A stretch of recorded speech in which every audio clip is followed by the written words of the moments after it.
এজন্য বিষ্ণু বললেন আল কবর রাউদাতুম মিন রিয়াদিল জান্নাহ আও হুফরাতুম মিন হুফারিন নার। কবর হলো কারো জন্য জান্নাতের বাগান, কারো জন্য জাহান্নামের গর্ত।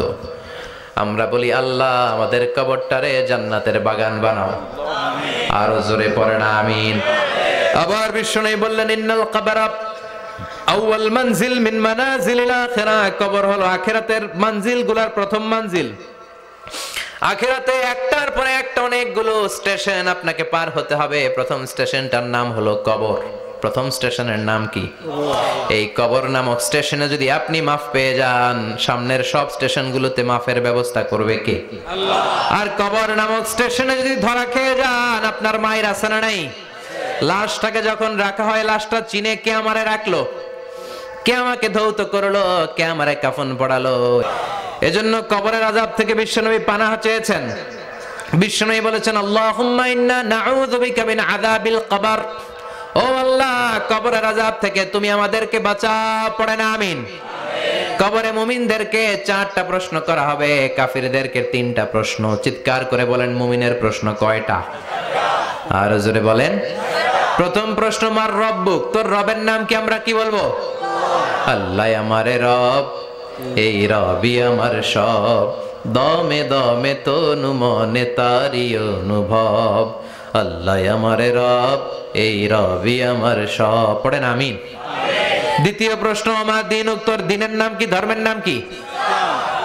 তৃতীয় প্রশ্ন আমান হাযার রাজুল, এই লোকটাকে কে? আমরা বলবো মুহাম্মদ সাল্লাল্লাহু। 3টা প্রশ্নের উত্তর যখন আপনি কবরে করে দিতে পারবেন, অতিরিক্ত একটা প্রশ্ন ওয়ামা ইলমুক, এই যে 3টা প্রশ্নের উত্তর পাল্লা, কেমন করে উত্তর জানলা? কোত্থেকে শিখেছো? নকল করে আনছো কাফনের কাপড়ে?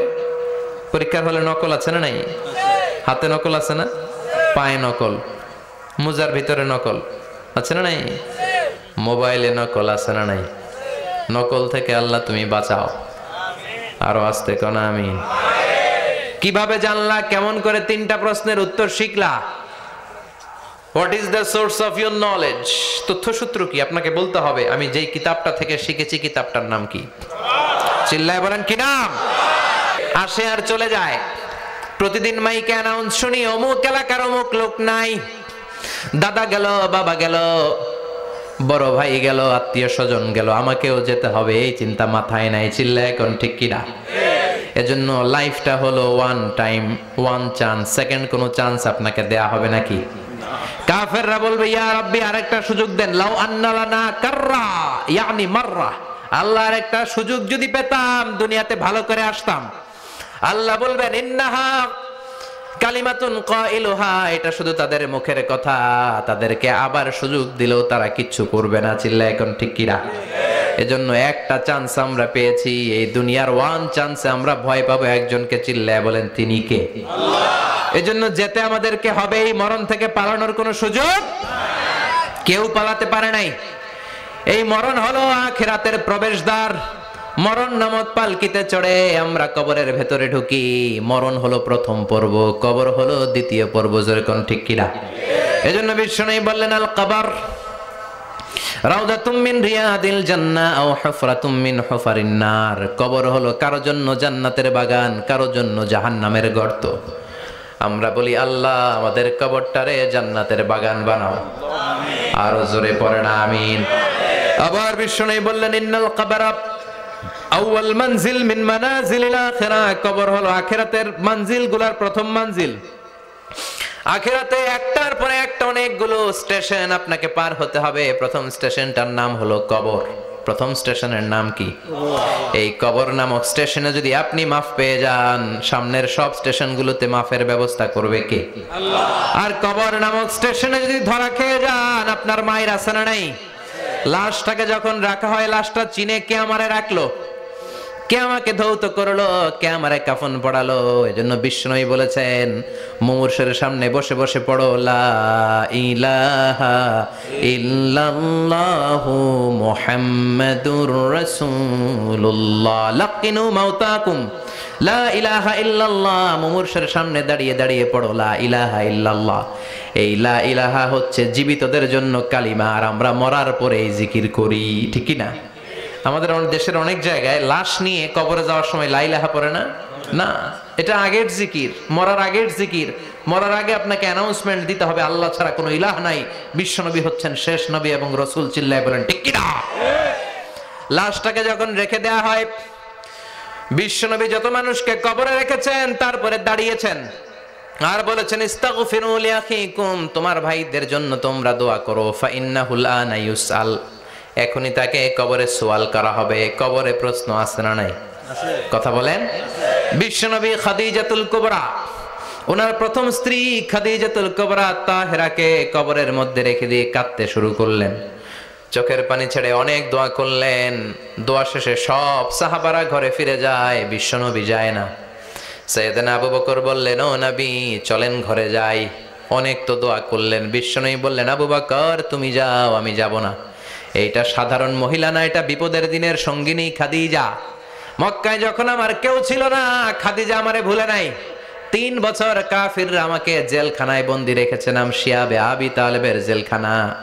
আমার স্ত্রী ওই জেলখানার জীবনেও আমারে ছাড়ে নাই, আমার সাথে 3 বছর খাদিজাও জেল খেটেছে। এই একটাই মহিলা, যেই মহিলাকে আল্লাহ আরশের উপর থেকে সালাম দিয়েছে, মহিলাটার নাম খাদিজা। আল্লাহু আকবার। আমার সব সন্তান আল্লাহ খাদিজার পেট থেকে দিয়েছে। ফাতেমাতুজ জোহরা খাদিজার মেয়ে, জাইনাব খাদিজার মেয়ে, উম্মে কুলসুম খাদিজার মেয়ে, রুকাইয়া খাদিজার মেয়ে, আবুল কাসেম বিশ্বনবীর ছেলে খাদিজার ছেলে, আব্দুল্লাহ যাকে তাইয়্যিব এবং তাহের নামে আমরা চিনি, সেও খাদিজার ছেলে। সুবহানাল্লাহ। ও আবু বকর, আমার এই কলিজার টুকরা প্রিয়তমা খাদিজারে রেখে দিয়ে কেমনে বাসায় যায়? তুমি যাও, আমি দাঁড়িয়ে থাকবো।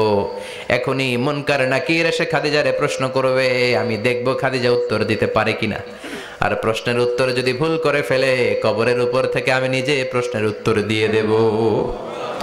সাইয়েদনা জিবরাইল বললেন, নবী আপনারা দাঁড়িয়ে থাকার দরকার নাই, আবু বকরের সাথে ঘরে চলে যান। আল্লাহ জানিয়ে দিয়েছে খাদিজার কবরের প্রশ্নে যদি কোনো সমস্যা হয়, আরশের উপর থেকে খাদিজার প্রশ্নের জবাব আল্লাহ নিজে দিয়ে দিবে।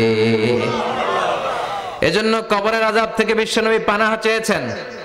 বিশ্বনবী বলেছেন, আল্লাহুম্মা ইন্না নাউযু বিকা মিন আযাবিল কবর। ও আল্লাহ, কবরের আযাব থেকে তুমি আমাদেরকে বাঁচাও। পড়েন আমিন। কবরে মুমিনদেরকে 4টা প্রশ্ন করা হবে, কাফিরদেরকে 3টা প্রশ্ন। চিৎকার করে বলেন, মুমিনের প্রশ্ন কয়টা? আর জোরে বলেন। প্রথম প্রশ্ন, মার রব্বুক, তোর রবের নাম কি? আমরা কি বলবো?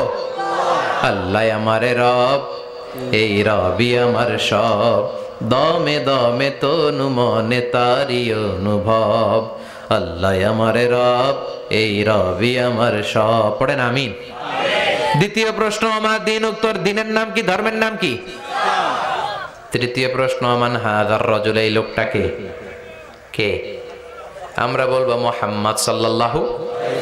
3টা প্রশ্নের উত্তর যখন আপনি কবরে করে দিতে পারবেন, অতিরিক্ত একটা প্রশ্ন, ওয়ামা ইলমুক, এই যে 3টা প্রশ্নের উত্তর পাল্লা, কেমন করে উত্তর জানলা?